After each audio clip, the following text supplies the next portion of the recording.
Those are some of our top news headlines here on Dalsan TV. Welcome to the broadcast. The mayor of Mogadishu and Banaadir governor Omar Mahmoud Filish has been fired and replaced with a former incumbent of the same office. Changes made to the administration of the Somali capital Mogadishu were announced by Villa Somalia today. President Hassan Sheikh Mahmoud has appointed Yusuf Hussein Jim'ale as Mogadishu's mayor and Banaadir governor. The president made the announcement on Wednesday, ending the tenure of Omar Mahmoud Filish, who served as the mayor of Mogadishu for 3 years. Mr. Yusuf Hussein Jim'ale is the former mayor of Mogadishu and the governor of Banaadir. He was formerly the secretary of Peace and Development Party. He assumed the office of the governor on November 2, 2015. He was later replaced in April 2017 by Thapit Abdi Ahmed.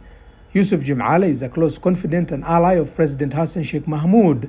He joins the list of members of President Hassan Sheikh Mahmoud's party, the Peace and Development Party, who have made various comebacks to government. In a statement, President Hassan Sheikh Mahmoud said Yusuf is qualified for the position and wished him well in service to the people of Mogadishu. Key priorities for the new mayor will be tackling Mogadishu's poor security and accelerating service delivery to the people of Mogadishu. His appointment comes days after the current governor and mayor of Mogadishu, Omar Mahmoud Filish, signaled he will be replaced as the boss of the Somali capital. The UN Security Council on Wednesday held a meeting to discuss the humanitarian situation of Somalia. The council was briefed by the head of the UN in Somalia and the special representative of the AU chairperson, SRCC for Somalia, who is also the head of the AU Transition Mission in Somalia, ATMIS. The UN Security Council has held an open briefing followed by closed consultations on the situation in Somalia. The Council was briefed by the Special Representative of the Secretary General for Somalia and Head of the UN Assistance Mission in Somalia, James Wan, on the latest political, security and humanitarian developments in the country. Acting Special Representative for the AU Commission Chairperson for Somalia and the Head of the AU Transition Mission in Somalia, Fiona Lotan, and the EU Special Representative for the Horn of Africa, Annette Weber, also briefed the Council. Ambassador James Wan highlighted the Secretary General's latest report covering development from the 7th of May to the 3rd of August, which describes the severe drought pushing Somalia to the brink of famine. According to the report, the drought has affected 7.8 million people, nearly half of the Somali population, and led to the displacement of more than 1 million people. Swan said humanitarian actors have provided assistance to 5.3 million Somalis despite challenges to humanitarian access. Mr. Swan called for the support of the 2022 Drought Response and Famine Prevention Plan released by the UN and its humanitarian partners in June, which aims to mobilize 993 million to reach 6.4 million Somalis. The Council members have welcomed the conclusion of Somalia's electoral process with the formation of a new government. President Hassan Sheikh Mahmoud's government's key priorities have been identified as promoting national reconciliation, strengthening the federal system and improving relationship between Mogadishu and the regional states, intensifying the fight against Al-Shabaab, finalizing the constitutional review process and judicial reform, as well as addressing the humanitarian situation in the country. The Council pledged support for the priorities outlined by the new government and underscored the need to align UN support with these priorities. The acting special representative of the AU Commission Chairperson for Somalia and the head of the AU Transition Mission in Somalia, ATMIS, Fiona Lotan, stressed the need for the Somali government to accelerate the implementation of the Somali Transition Plan and the national security architecture. She called for authorities to promote effective force generation and the integration of the regional forces into national security forces to facilitate the drawdown of 2,000 ATMIS troops by December 31st. In line with the UN resolution, which reconfigured the AU mission in Somalia AMISOM into ATMIS in March. Council members have emphasized the need for progress in implementing the transition plan and transfer of security responsibility to Somali forces. The Council was told that the persistent threat posed by Al-Shabaab continues to be a major concern for Council members. The UN recorded a monthly average of 227 security incidents between May and July. Al-Shabaab is implicated in most of these incidents. On 2nd September, the group attacked trucks transporting food supplies in Hiran region in central Somalia. This incident, in which at least 20 civilians were reportedly killed, happened 2 weeks after Al-Shabaab's siege of a hotel in Mogadishu in August that left 21 people dead and more than 100 people injured. The UN Security Council members condemned the recent attacks by Al-Shabaab and expressed support for the federal government's renewed determination to combat terrorism in Somalia. And the United States government has called for urgent action to avert the looming humanitarian crisis in the country. A top official of the White House said that the current drought in Somalia is endangering an estimated 20 million people in one of the world's most impoverished and turbulent regions. The National Security Advisor to U.S. President Joe Biden has said the United States government is gravely concerned by this dire projection and the significant scale of need throughout the country and region. Mr. Jake Sullivan has called for the international community to act immediately in order to save lives and prevent the projection of famine in Somalia from becoming reality. The Humanitarian Community's Expert Famine Review Committee projected the parts of Somalia will likely experience famine between October and December without significant expansion of assistance. The United States government says it is gravely concerned by this dire projection and the significant scale of need throughout the country and region. In a statement, the National Security Advisor to U.S. President Mr. Jake Sullivan said climate change continues to wreak havoc on the region, including the worst drought in the Horn of Africa in 70 years.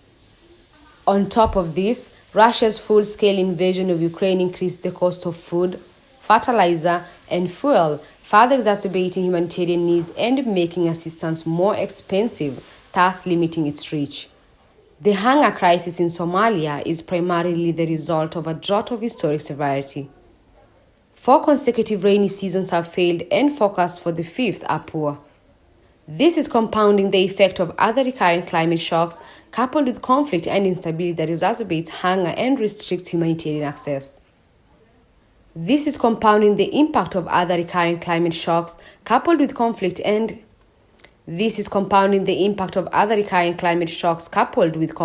instability that exacerbates hunger and restricts humanitarian access.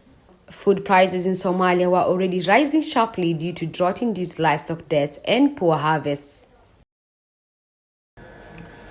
Meanwhile, the Food and Agricultural Organization of the United Nations, FAO, has on Tuesday announced that it needs up to around $270 million in urgent funding for humanitarian aid to up to around 1.8 million Somalis across 52 districts.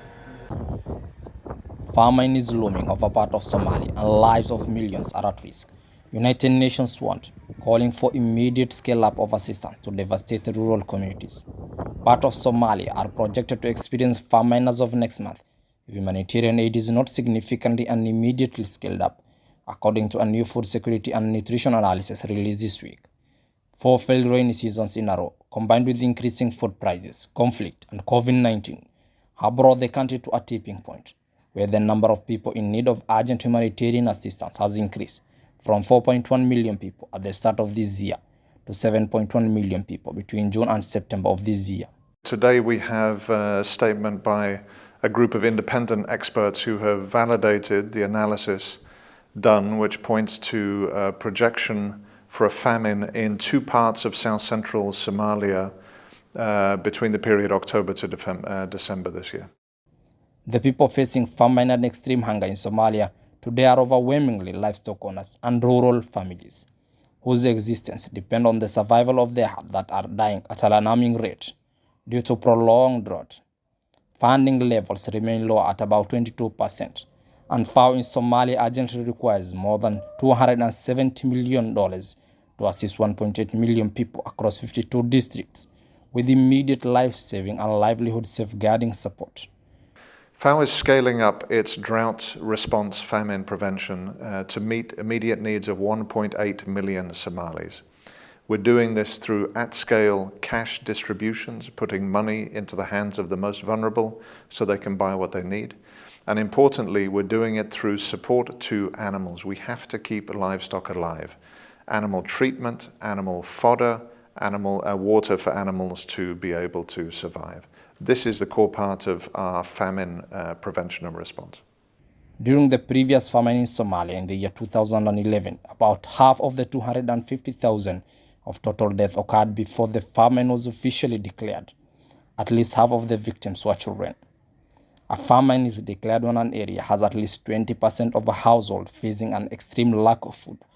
At least 30% of children are suffering from acute malnutrition, and 2 people for every 10,000 dying each day due to outright starvation or to the interaction of malnutrition and diseases.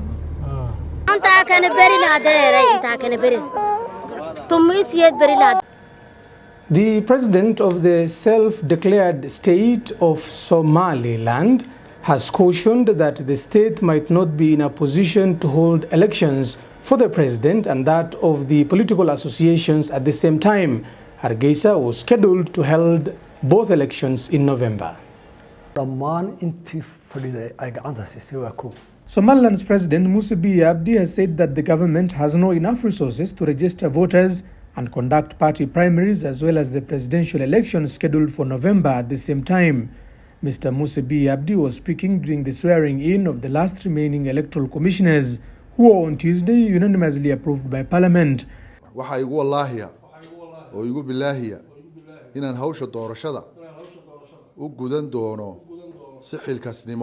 Their approval and oath of office has completed the 7 Somaliland's national electoral commissioners and is a step forward for the upcoming elections.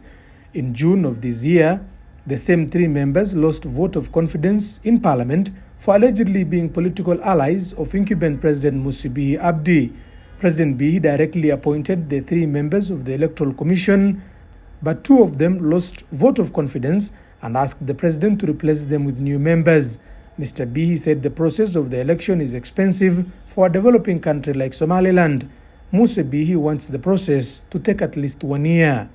diiwaangelintu haddaba labada way saamaysaa marka waxaan u baahanahay diiwaangelinta sida caalamku u sameeyo inay sanadka una socoto shaqaalaha aan u sameeyno gobolada la geeyo. We want the registration to be a process that is continuous for both the election of political associations and that of the president. There should be continuous registration of people across the country. The remarks by President Musa Bihi Abdi is expected to fuel the difference with opposition parties Wadani and Ouid, who want their political association elections to precede the presidential election. The matter still remains the center of conflict between the government and opposition parties in Somaliland. Meanwhile, the Ogaden National Liberation Front, ONLF, has refuted claims that it is collaborating and working with the Tigray People's Liberation Front, TPLF, an allegation made by Ethiopia's state-owned TV EBC. In a broadcast, EBC linked the group to TPLF, an organization designated as terrorist by the Federal Parliament of Ethiopia.